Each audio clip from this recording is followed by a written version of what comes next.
For best results, I suggest you watch this video on a cell phone.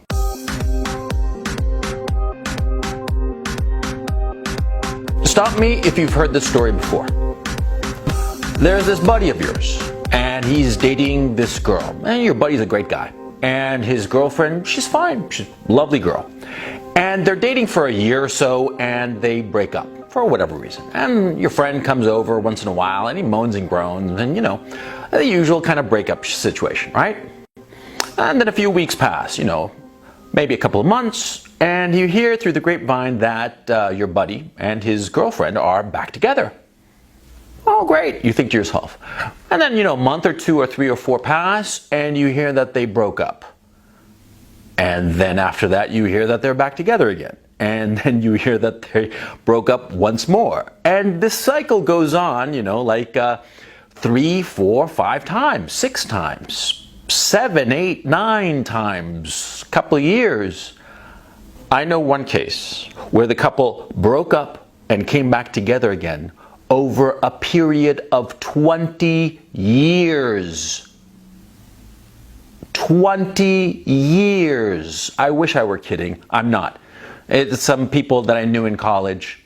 They broke up and came back together over a period of 20 years. They never saw anybody else during that period. They kept on breaking up, and you know, they'd go up to almost a year without being together, and then they'd come back together. They eventually got married, and here's the kicker.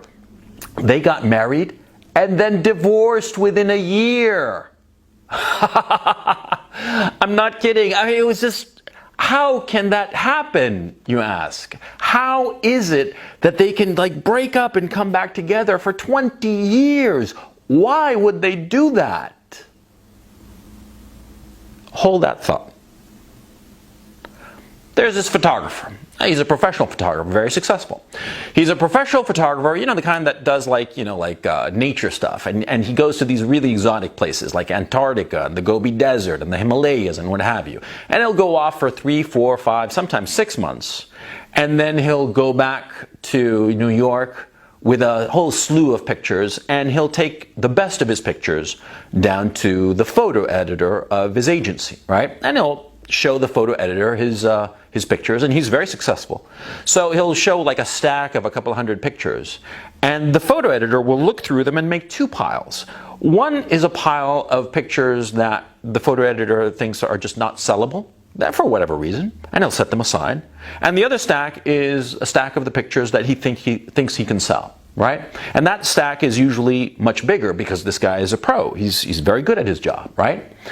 And you see, there's this one picture that the photographer takes, right? It's of a mountain. And there's nothing really special about the picture, right? And so he shows it to the photo editor, and the editor looks at it, and it's not a big deal, so he sort of like rejects it, right? And then 6 months later, he comes back with a totally different set of pictures. The photo editor looks through the stack, and there's the same picture of the unremarkable mountaintop, and he sets that one aside.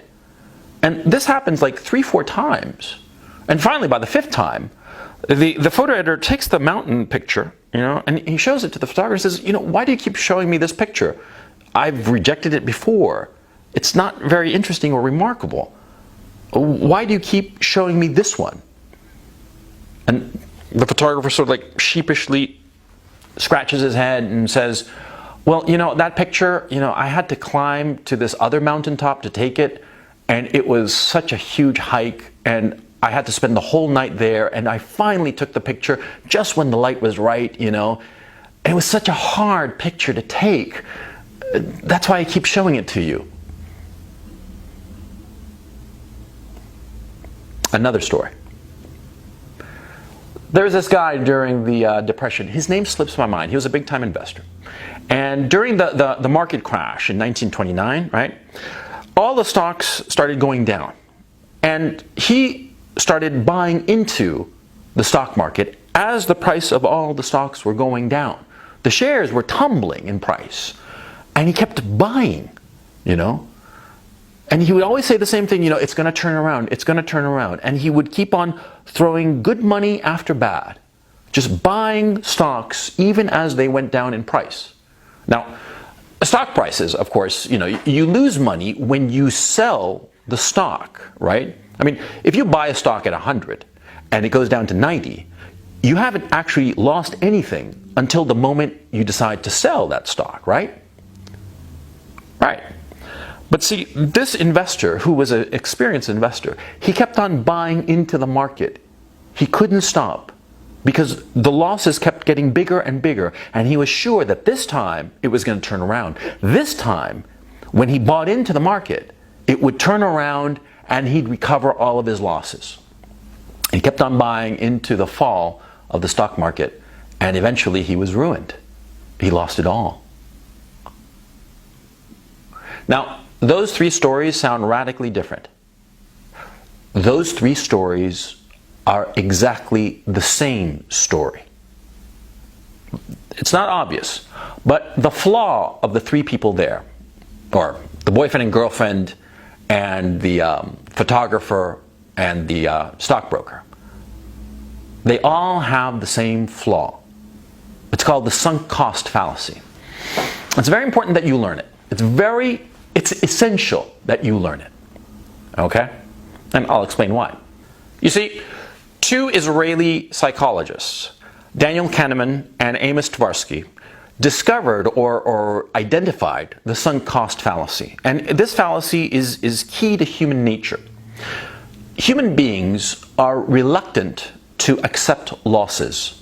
They are extremely reluctant. They are willing to forgo earnings in order to not have to realize losses. In other words, the boyfriend and the girlfriend who've been together for a year and the relationship isn't really working out because they're just not compatible with one another, well, they will continue with the relationship even though they both know that it's not a good relationship because they've invested so much time into it. You see what I mean? The photographer who climbed that big mountain and he took the picture, and it's not a very good picture, but he suffered so much to get it. He will not give up the ghost on the picture. He will try to get it sold. He will keep on showing it to the photo editor, who's going to keep on rejecting it because it's not a very good picture. But you see, the photographer invested so much time and effort to get the picture, to get that shot, even though it's not a remarkable shot. It's not even a very good shot. The investor who chases the market all the way to the bottom, he keeps on throwing good money after bad. It's not just in that investor case.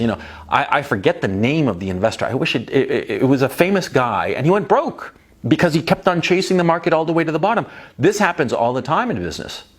Businessmen, sharp customers, guys who should know better, they wind up chasing a market, throwing good money after bad, trying to avert the loss. They don't want to accept the loss. They don't want to realize the loss. Because remember, you only lose when you sell out your position. You only lose when you finally write it off. You only lose when you decide that, something, this woman, she's not right for me and I'm not going to see her ever again. That's when you truly lose. But people are so reluctant to do this. You're probably reluctant to do it. How many times have you broken up with some girl and then you got back together with her? Because sort of like you had forgotten how bad things were when you were with her, right? Because that's what happens.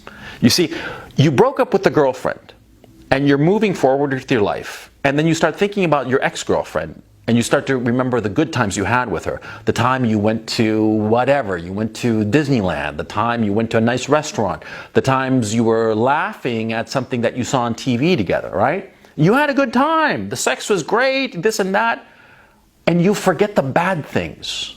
See? That's the problem. You keep forgetting about the bad things. And so the bad memories are overwhelmed by the good memories. And so finally you pick up the phone and you call her. And the same thing has happened to her.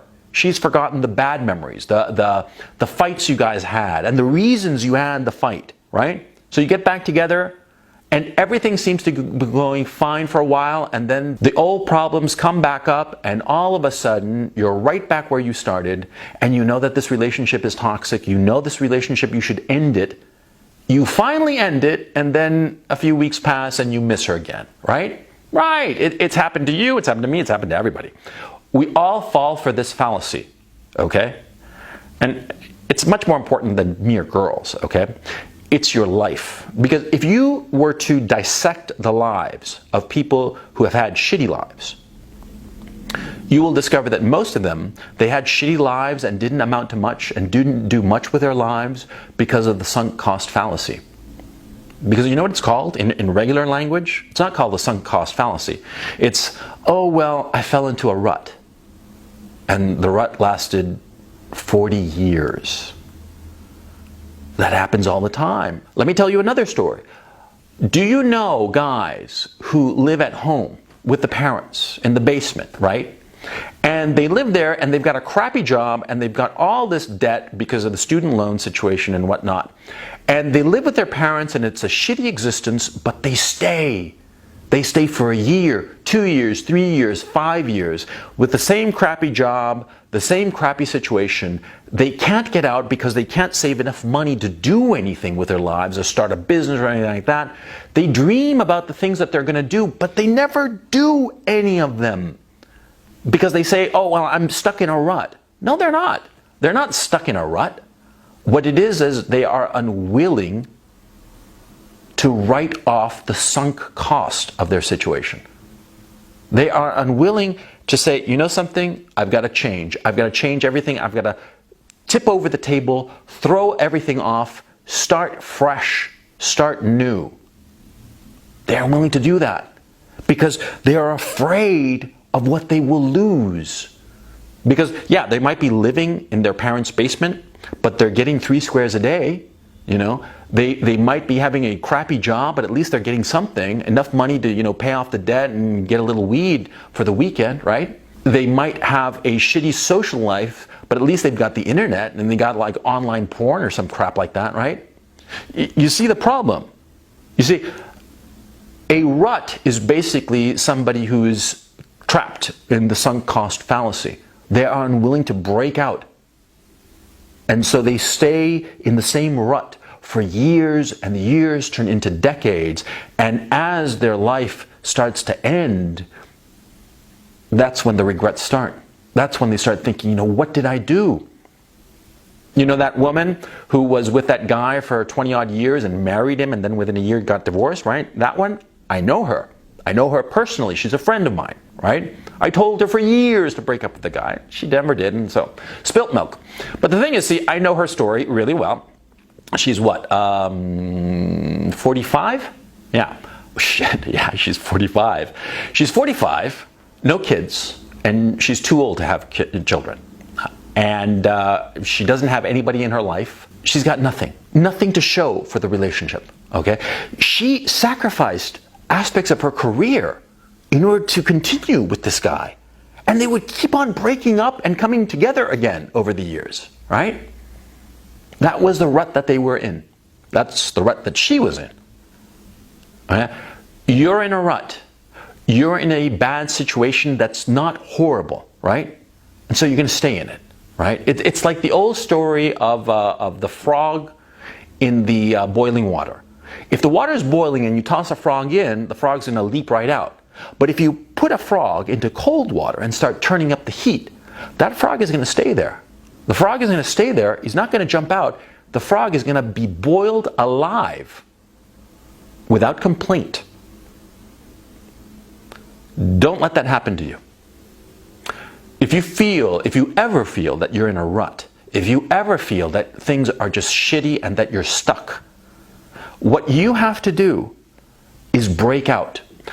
Don't worry about what you break. You break up with the life that you have, you break up with the bad girlfriend, you break up with whoever, whatever situation, break up. Break up is hard to do because it's comfortable and soothing to continue in a static situation. It's comfortable and nice. It makes you feel good to have that stability, even if it's a shitty stability. Even a shitty stability is preferable to change. Lots of times. Because we're all human, we're all afraid. The sunk cost fallacy affects us all. And I'm not going to lie, there have been lots of times when I've been stuck in a static situation and it was miserable, but it was not miserable enough for me to want to change. I needed some outside input, some outside spike up my ass to get me going and to break out of the rut that I was in. But it's happened to me. It's happened to everybody. Okay? But once you identify that you are in such a rut, once you identify that you are stuck in a miserable static situation that is not miserable enough, then you have to change. Don't fall for the sunk cost fallacy. I'll leave a couple of links below to some books that I've read that I think are pretty good that can help you out. The Michael Lewis book is actually pretty good because it sort of like explains Tversky and Kahneman and what they were doing and the key insights that they had, right? That's a great book to start with. There are other books, but the point I'm trying to make is, see, identify what the problem is.